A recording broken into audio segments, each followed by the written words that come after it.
Dear students, welcome to madam YouTube channel.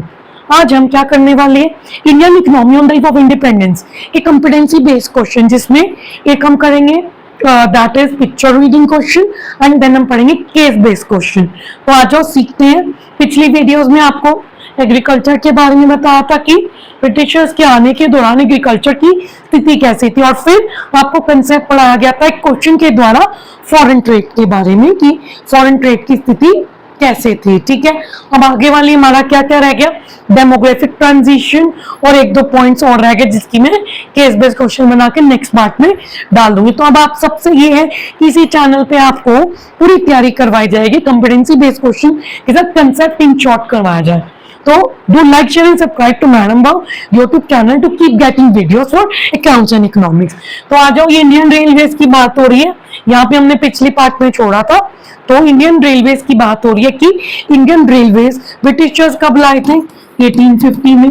क्यों लाए थे, ताकि इंडिया के विद इन हर स्टेट में ब्रिटिशर्स गुड्स को पहुंचा दे और ट्रेड करके पैसा कमा ले। ठीक है, अब क्या हुआ कि इसका पॉजिटिव और नेगेटिव इंपैक्ट आपने बताया। तो देखो, ये इमेज इंटरप्रिएशन के क्वेश्चन होते हैं, इमेज देखकर आपने इंटरप्रिएट करना है। तो देखो, सबसे पहले रेलवे से क्या हुआ, लॉन्ग डिस्टेंस कवर हो गया, मतलब लंबे लंबे रास्ते अब रेलवे से पूरे हो सकते थे, कवर हो सकते थे। और जो ज्योग्राफिकल यानी एक बैरियर बना हुआ था कि पहले कि अगर कोई बंदा बॉम्बे में है तो बॉम्बे से दूर नहीं जा सकता, काफी गांव-गांव पार करके घोड़ों पे वो सफर तय करते थे। जो ज्योग्राफिकल बैरियर था और एक कल्चर का बैरियर था कि ये समाज जो गुजरात है तो हम वहां नहीं जा सकते, तो रेलवे ने इस दो बैरियर को हटाया था, ज्योग्राफिकल और कल्चरल बैरियर। क्योंकि देखो, रेलवे भागते हुए दिख रही है।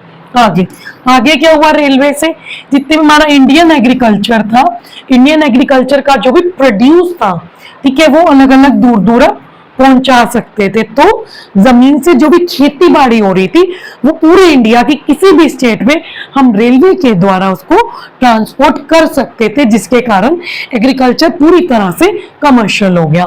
ठीक है, फार्मर्स एग्रीकल्चर को व्यूइंग एज अ बिजनेस। अब वो एग्रीकल्चर को क्या मान रहे थे, बिजनेस। सब्सिस्टेंस का मतलब कि वो डिपेंड ऑन कंजप्शन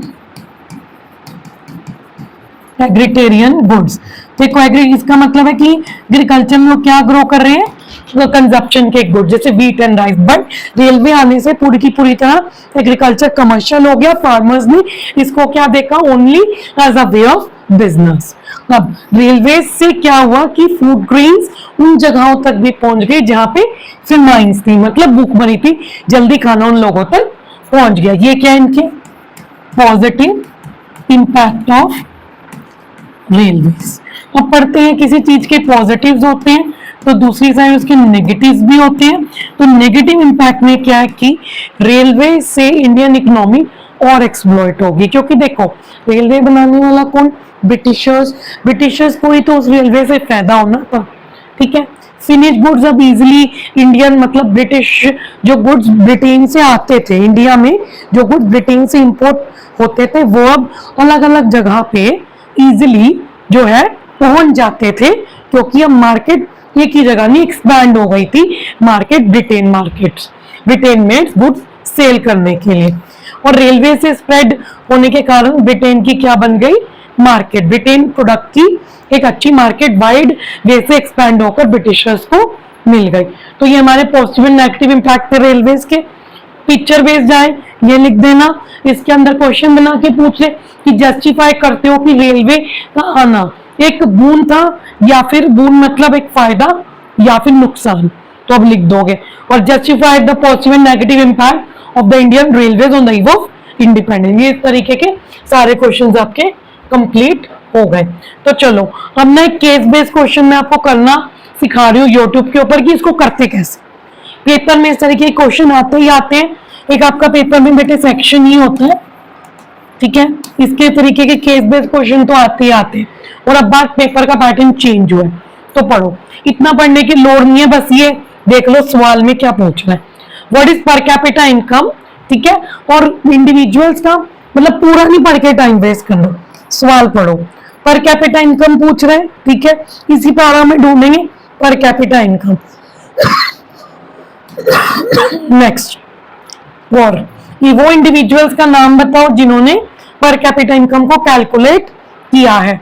तो देखो, he found during the first half of 20th century the India was 2% and per capita income shows a 0.5%। तो पहला क्या लिख देंगे, पर कैपिटा इनकम कितनी थी, 0.5%, जो हमें क्वेश्चन से मिल गया।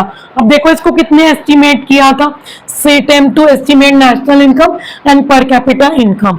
सम अटेम्प्ट्स, ये देखो notable estimates were by Dadabhai Naoroji, William Digby, Finlay Shivraj and V.K. Rao, who were the estimated the per capita income first time of the colonial exploited India by Britain।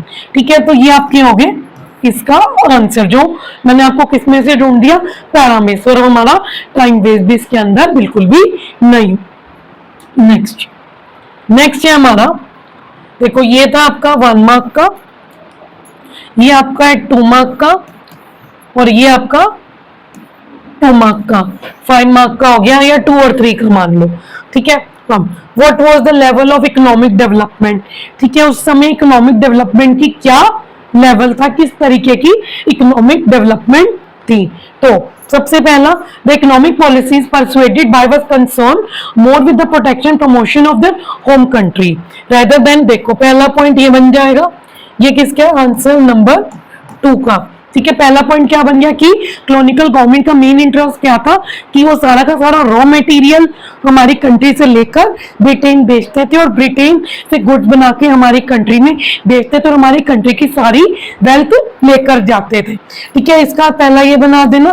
दूसरा, India exporter हो गया था raw material का, ये खुद बना के लिख लेना पूरा, एन इंपोर्टर ऑफ, मैं भी मतलब बना लेना, मैं आपको बार बार बता रही थी, जैसे मैंने आपको बताया इसको कंप्लीट, ठीक है। 2 पॉइंट्स हो गए। अब देखो दूसरा कि ये देखो पूरा लिखा हुआ है, transforming supplier of raw material, ठीक है, 2 पॉइंट हो गए। The colonial government never made any sincere event to estimate the per capita income of India, तीनों पॉइंट्स हो गए, मिल गए मार्क्स, ठीक है। 3 नंबर पक्के हो गए अभी तक। तीसरा क्वेश्चन पे आते हैं, briefly examine why the economic growth in GDP was too low. वो कह रहा है कि हमने तो ये तो पढ़ लिया, देखो 2 क्वेश्चन तो आपको पैरा में से मिल जाएंगे। अब एक क्वेश्चन ऐसा होगा जो 2 या 3 मार्क का होगा, जो आपको इसको पढ़ के अपने दिमाग से लॉजिकल यूज करके लिखना पड़ेगा। क्या लॉजिक था कि इकोनॉमिक ग्रोथ और जीडीपी यानी जो हमारी नेशनल इनकम थी और जो आगे ग्रॉस डोमेस्टिक प्रोडक्शन थी वो इतनी ज्यादा लो क्यों रही ब्रिटिश राज के दौरान। तो इसके क्या रीजंस हो सकते हैं, थोड़ा सोच के बताओ, ठीक है। अब देखो क्या रीजंस हो सकते हैं। पहला रीजन ये हो सकता है कि ब्रिटिशर्स ने इंडिया की सारी वेल्थ ड्रेन ऑफ कर ली, ठीक है। दूसरा रीजन ये हो सकता है कि ब्रिटिशर्स ने फॉरेन ट्रेड की मोनोपोली, मतलब इसके अंदर पूरे चैप्टर की समरी लिखनी है कि ब्रिटिशर्स ने फॉरेन ट्रेड की मोनोपोली कर लिया, एग्रीकल्चर सेक्टर को कमर्शियलाइजेशन कर दिया, कोई सिंसियर एफर्ट नहीं किया गया to improve the condition of agriculture, decline हो गई थी हमारी इंडियन ट्रेडिशनल हैंडीक्राफ्ट इंडस्ट्री, ठीक है। और हमारी यूथ को कोई भी एम्प्लॉयमेंट प्रोवाइड नहीं की, जिसके कारण हमारे इंडिया में वाइड स्प्रेड पॉवर्टी काफी ज्यादा स्प्रेड हो गई।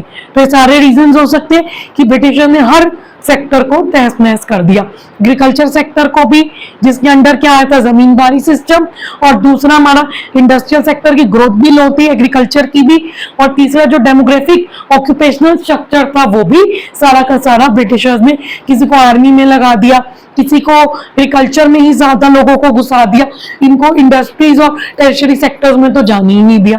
तो कई सारे रीजंस हम लिख के आ सकते हैं। और ब्रिटिशर्स ने इंडिया की सारी वेल्थ भी ड्रेन ऑफ करके ले गए थे और एग्रीकल्चर को कमर्शियल बना दिया, ठीक है। तो ये सारी चीजें इसके अंदर आप बनाकर लिख सकते हो जितनी आपको इसी वीडियो में अभी तक करवाई गई हैं। So thank you for watching my channel till now. Do like share and subscribe आगे आने वाले चैप्टर्स के लिए और इसको कंप्लीट करने के लिए।